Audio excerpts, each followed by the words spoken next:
नमस्कार साथियों, निश्चय एकेडमी के इस यूट्यूब चैनल पर आप सभी का स्वागत करते हैं। दोस्तों, एमपी जीके की एक जो सीरीज़ हमारे द्वारा स्टार्ट की गई है, उसके अंतर्गत आज के इस वीडियो में मध्य प्रदेश का जो मध्यकालीन इतिहास है उससे संबंधित कुछ महत्वपूर्ण मल्टीपल चॉइस क्वेश्चंस यहाँ पर हम डिस्कस करने वाले हैं। तो वीडियो को लास्ट तक जरूर देखिएगा। साथ ही दोस्तों, अगर इसके पहले के वीडियोस आपने अभी तक नहीं देखे हो तो उन्हें भी जरूर देखिएगा। उनकी जो प्ले लिस्ट है इस यूट्यूब चैनल पर आपको मिल जाएगी। एमपीजी के मल्टीपल चॉइस क्वेश्चन सीरीज के नाम से वो प्ले लिस्ट आपकी बनी हुई है, तो उसको भी जाकर आप उसके अंतर्गत जाकर जो है सभी वीडियोस एमपीजी के आप यहाँ पर देख सकते हैं। तो चलिए शुरुआत करते हैं आज के इस वीडियो की। और सबसे पहले हमारा पहला क्वेश्चन डिस्कस कर लेते हैं। दोस्तों, पहला क्वेश्चन निकल कर आता है कि किस यात्री ने अपने लेख में खजुराहो मंदिर का उल्लेख किया है। चार ऑप्शन है, इब्न बतूता, अल बरूनी, फाहियान या ए और बी दोनों। तो दोस्तों ऑप्शन डी यहाँ पर हमारा राइट आंसर बनता है, ए और बी दोनों, यानी कि इब्न बतूता और अल बरूनी इन दोनों ने अपने लेखों में खजुराहो के जो मंदिर है उनका उल्लेख किया है। तो चलिए इनसे जुड़ी जानकारी यहाँ पर देख लेते हैं। तो खजुराहो और इसके मंदिरों का पहला उल्लेख अबू रेहान अल बरूनी और इब्न बतूता के वृत्तांतों में मिलता है। ऐसा कहा जाता है कि ये मंदिर 20 वर्ग किलोमीटर के क्षेत्र में फैले हुए थे और 12वीं शताब्दी में यहाँ लगभग 85 मंदिर थे। समय के साथ खजुराहो में मंदिर की संख्या घटकर आज केवल 20 ही रह गई है। तो यह इंपॉर्टेंट बनता है कि खजुराहो मंदिरों का उल्लेख कहाँ हमें देखने को मिलता है, तो इब्न बतूता और अल बरूनी इन दोनों के वृत्तांतों में हमें देखने को मिलता है।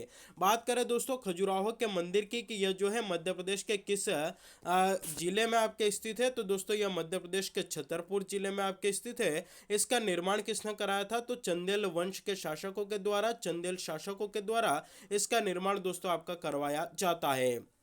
साथ ही अगर आपसे पूछा जाए कि खजुराहो को यूनेस्को की विश्व धरोहर स्थल में कब शामिल किया गया, 1986 में शामिल किया गया। और इन जो खजुराहो में मंदिर बने हुए हैं उसमें एक प्रमुख मंदिर है जिसका नाम है कंदरिया महादेव का मंदिर।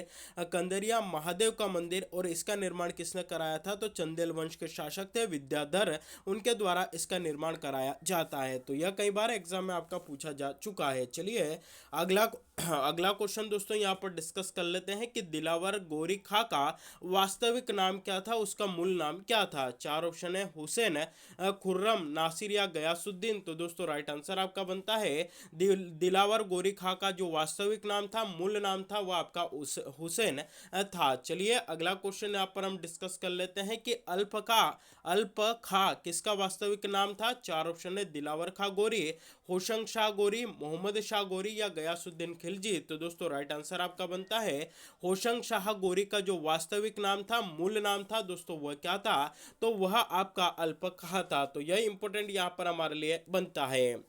होशंग शाह को अल्प खान के नाम से जाना जाता था। होशंग शाह मध्य भारत के मालवा सल्तनत के पहले औपचारिक रूप से नियुक्त सुल्तान थे। अल्प खान को मूल रूप से जुनैद नाम दिया गया था और बाद में मलिक सजर कहा जाता था। तो देखिए दोस्तों, होशंग शाह को अल्प खां का जो है इसका वास्तविक नाम था, मूल नाम जो है इसका जुनैद हुआ करता था, और इसको मलिक संजर के अभी जो है इसको आपका कहा जाता है। तो यह चारों जो है एक ही व्यक्ति को कहा जाता था। तो यहाँ से भी प्रश्न आपका बन सकता है। अगला क्वेश्चन है दोस्तों कि अशरफी महल का निर्माण किसके समय पूर्ण हुआ। चार ऑप्शन है, दिलावर खां गोरी, मोहम्मद शाह गोरी, मोहम्मद खिलजी या गयासुद्दीन खिलजी। तो दोस्तों राइट आंसर आपका बनता है मोहम्मद खिलजी के शासनकाल में अशरफी महल का जो निर्माण है वह दोस्तों आपका पूरा हुआ है। अशरफी महल को होशंग शाह ने 1405 और 1422 के बीच बनवाया था। मध्य प्रदेश में मांडू के कई खंडोरों के बीच अशरफी महल एक अनोखी इमारत है। इसे शुरू में एक मदरसा यानी कि इस्लामिक स्कूल बनाया गया था, जो समय के साथ अपने अनुभवहीन संरचना के कारण ढह गया। होशंग शाह इस मदरसे के माध्यम से शिक्षा को बढ़ावा देना चाहते थे। तो दोस्तों क्वेश्चन पूछा जाए कि अशरफी महल दोस्तों कहाँ पर स्थित है, तो दोस्तों यह आपका जो है मांडू में स्थित है। और मांडू कहाँ है, तो यह मध्य प्रदेश के धार में दोस्तों आपका स्थित है। वहीं अगर आपसे पूछा जाए कि इसका निर्माण किसने कराया था, तो होशंग शाह के द्वारा इसका निर्माण करवाया जाता है। तो यह इंपॉर्टेंट हमारे लिए बन जाता है। अगला क्वेश्चन है कि किस मालवा के शासक ने मादक वस्तुओं पर प्रतिबंध लगा दिया था? चार ऑप्शन है, महमूद खिलजी, होशंग शाह गोरी, मोहम्मद शाह या गयासुद्दीन खिलजी। तो दोस्तों राइट आंसर आपका बनता है गयासुद्दीन खिलजी ने मादक वस्तुओं पर प्रतिबंध आपका लगा दिया था।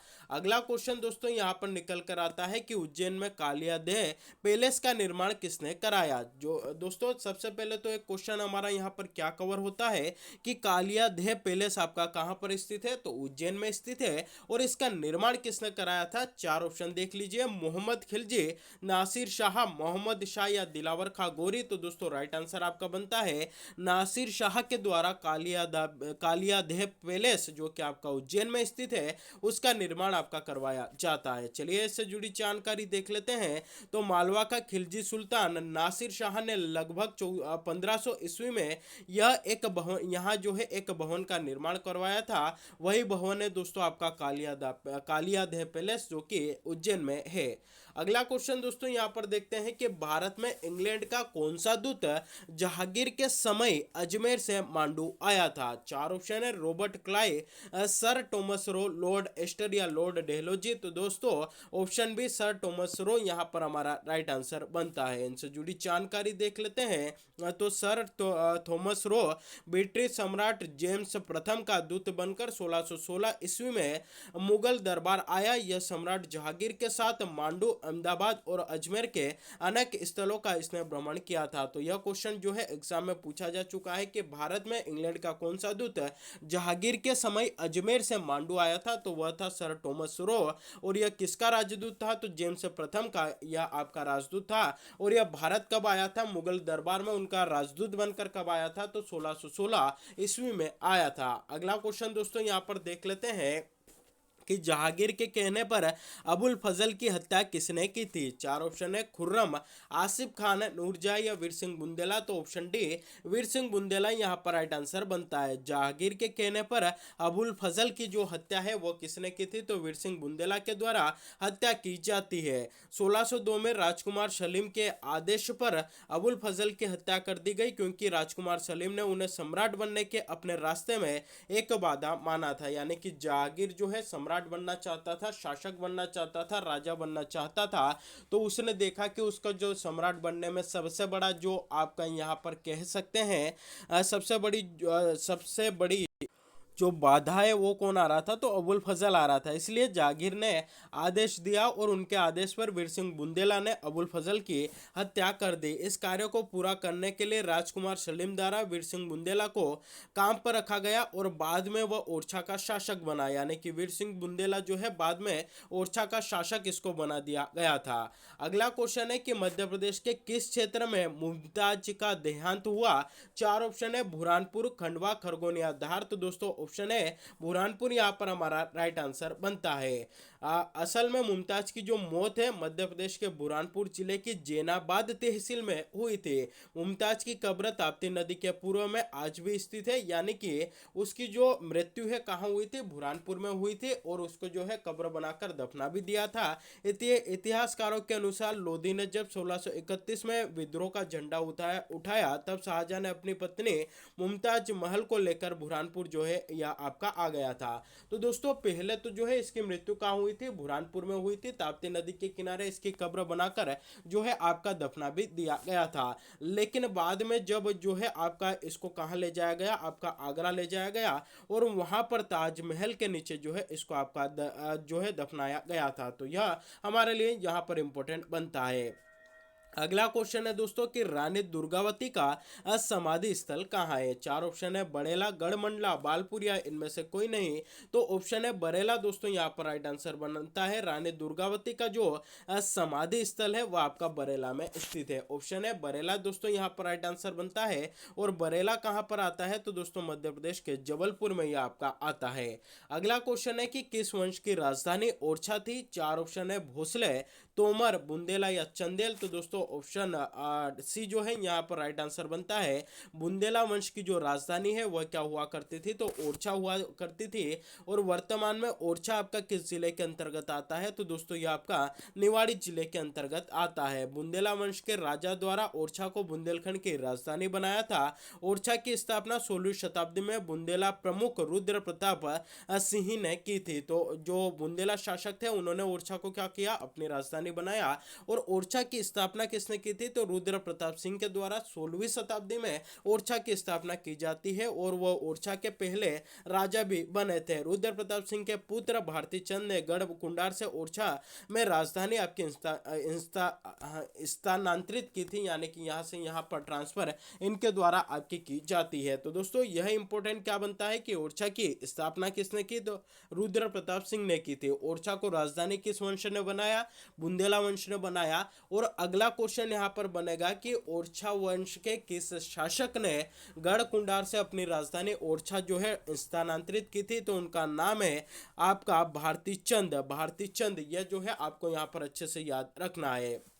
अगला क्वेश्चन है कि ग्वालियर के राजा विक्रमजीत तोमर को किसने हराया। चार ऑप्शन है, इब्राहिम लोदी, शेरशाह सूरी, मोहम्मद बिन तुगलक या संग्राम शाह। तो दोस्तों ऑप्शन ए जो है हमारा यहाँ पर राइट आंसर बनता है। इब्राहिम लोदी ने ग्वालियर के राजा हुआ करते थे विक्रमजीत तोमर, इनको जो है आपका पराजित किया था। अगला क्वेश्चन है दोस्तों यहाँ पर कि मध्य प्रदेश में किसकी मृत्यु के बाद मराठों ने अधिकार प्राप्त कर लिया था, यानी कि मध्य प्रदेश में पहले मुगल वंश का शासक हुआ करता था। जैसे ही मुगल वंश के एक शासक की मृत्यु होती है उसके तत्काल बाद मराठों के द्वारा हमारे मालवा पर जो है क्या कर लिया जाता है, अधिकार कर लिया जाता है, आधिपत्य जमा लिया जाता है। तो चार ऑप्शन है, औरंगजेब, शाहजहां, हर्षवर्धन या जहांगीर। तो दोस्तों राइट आंसर आपका बनता है ऑप्शन ए।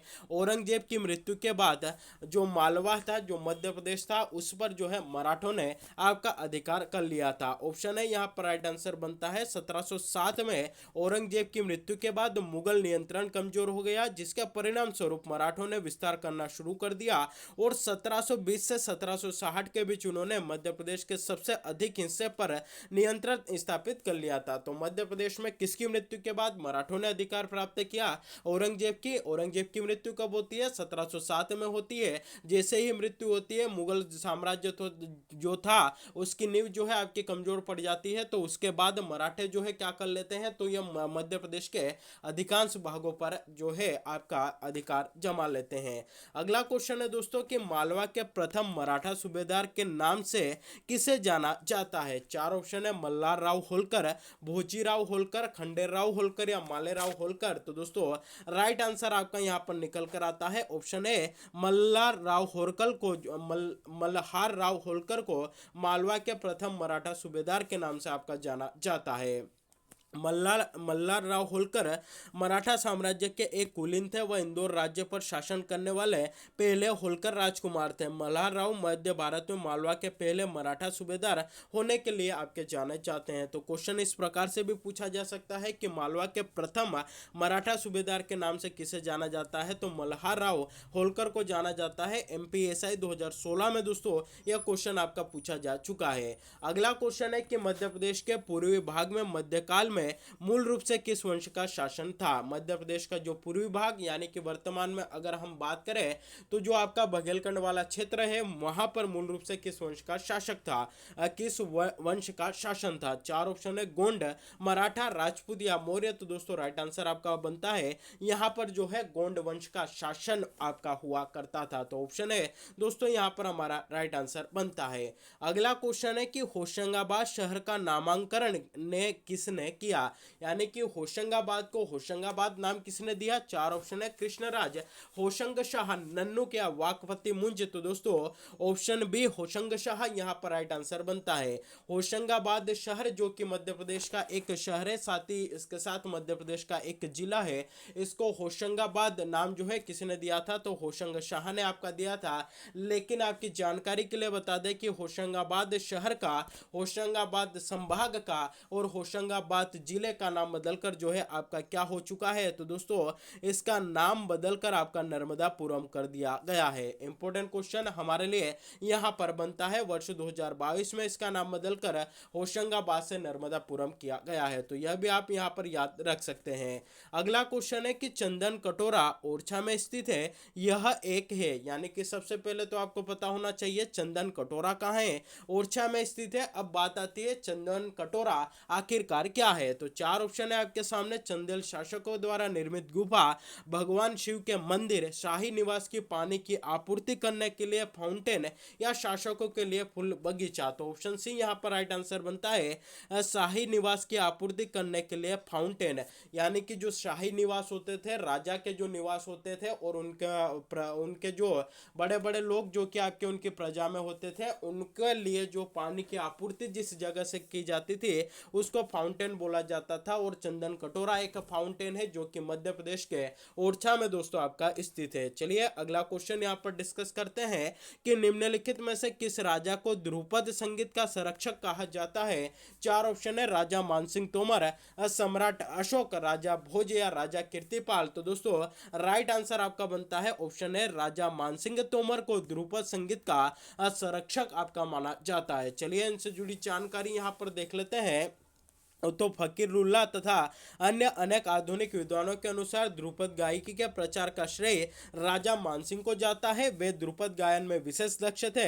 उन्होंने स्वयं बहुत से ध्रुपदों की रचना की तथा इस गायकों को बहुत प्रोत्साहन उन्होंने यहाँ पर दिया था। तो ध्रुपद संगीत का संरक्षक किसे जो है माना जाता है, किसे कहा जाता है, तो आपका राजा मानसिंह तोमर को कहा जाता है। अगला क्वेश्चन दोस्तों यहाँ पर देख लेते हैं कि संगीत के प्रमुख ग्रंथ मान कोतूहल की रचना किसने की थी। चार ऑप्शन है, शेखर देव, मानसिंह, कीर्ति सिंह, या वीर सिंह। तो दोस्तों राइट आंसर आपका यहाँ पर बनता है मानसिंह, राजा मानसिंह तोमर के द्वारा कोतूहल आपका एक ग्रंथ है जिसका नाम है मान कोतूहल। इसकी जो रचना है राजा मानसिंह तोमर के द्वारा आपकी की जाती है। मान कोतूहल राजा मानसिंह तोमर के संरक्षण में बनाया गया एक ग्रंथ का नाम था। ग्वालियर के राजा मानसिंह तोमर ध्रुपद को शुरू करने और मजबूत करने के पीछे प्रेरक शक्ति थे। तो यह हमारे लिए यहाँ पर इंपॉर्टेंट बनता है। अगला क्वेश्चन है दोस्तों कि गोलकी मठ निम्नलिखित में से किसका दूसरा नाम था। चार ऑप्शन है, कंदरिया महादेव मंदिर, 64 योगिनी मंदिर, राम राजा मंदिर, या त्रिपुर सुंदरी मंदिर। तो दोस्तों राइट आंसर आपका बनता है 64 योगिनी मंदिर का जो अन्य नाम था वह क्या था, तो वह आपका गोलकी मठ जो दोस्तों इसका अन्य नाम हुआ करता था। गोलकी मठ मध्य प्रदेश के जबलपुर के पास तेवर में स्थित भगवान शिव को समर्पित एक मठ है। तेवर को त्रिपुरी के नाम से जाना जाता था जो कलचुरी राजवंश की सीट थी जिसने मध्य युगीन काल में मध्य भारत पर शासन किया था। तो हमारे लिए क्या इंपोर्टेंट बनता है कि गोलकी मठ निम्नलिखित में से किसका दूसरा नाम था, तो 64 योगिनी मंदिर का जो है यह आपका नाम था। और ये कहाँ पर है, तो यह मध्य प्रदेश के जबलपुर में दोस्तों आपका स्थित है। तो यह इंपोर्टेंट बनता है।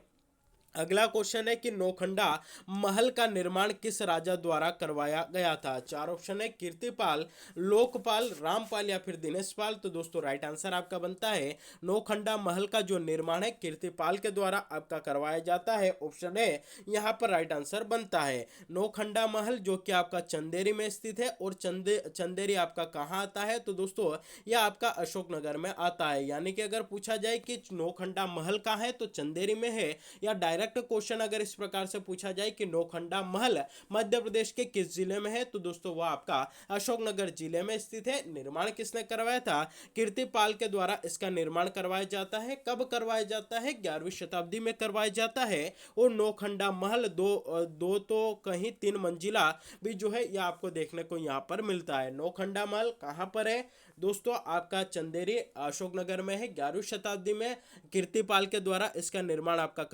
करवाया जाता है। तो यह इंपॉर्टेंट हमारे लिए बनता है। दोस्तों देखिए यह जो है आपके कुछ महत्वपूर्ण क्वेश्चंस यहाँ पर आपके पूरे होते हैं जो कि आपके संबंधित है मध्य प्रदेश का जो मध्यकालीन इतिहास है उससे संबंधित कुछ महत्वपूर्ण क्वेश्चंस है दोस्तों यहाँ पर आपके जो है कंप्लीट होते हैं। देखिए कुछ और क्वेश्चंस आपके यहाँ पर करीब 20 के 20 के करीब और क्वेश्चंस आपके बचे हुए हैं, जिनको कि हम नेक्स्ट वीडियो में डिस्कस करेंगे। यानी कि नेक्स्ट जो हमारा वीडियो आएगा एमपी जीके का, वह भी आपका मध्यकालीन इतिहास से ही जो है संबंधित तो होगा। तो दोस्तों, अगर ये वीडियो आपको अच्छा लगा हो तो वीडियो को अधिक से अधिक लोगों तक शेयर करिएगा, वीडियो को लाइक करिएगा। साथ ही चैनल पर अगर आप पहली बार विजिट कर रहे हैं तो चैनल को सब्सक्राइब भी जरूर करिएगा और बेल नोटिफिकेशन को प्रेस करके रखिएगा, ताकि जब भी वीडियो अपलोड हो इसकी नोटिफिकेशन सबसे पहले आप तक पहुंच सके और आप इसका लाभ उठा सके। तो आज के लिए बस इतना ही, मिलते हैं अगले वीडियो में, तब तक के लिए जय हिंद।